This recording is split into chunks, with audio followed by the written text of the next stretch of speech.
Welcome back to another technical deep dive here in the debug zone. Today we're tackling a big question and breaking it down with insights from other users.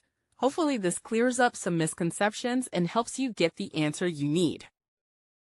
So buckle up, stay a little curious, and let's jump right in.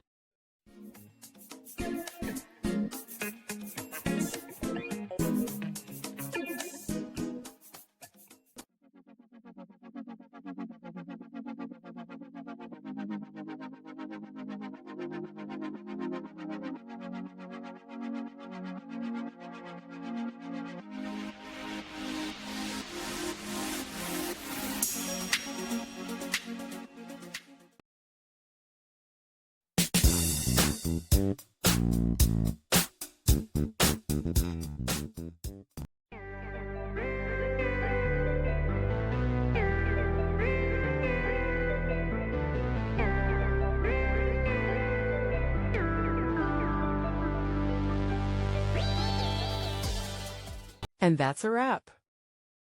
I hope you found the answer you were looking for. If you did, take a second to hit that subscribe button. It really helps out.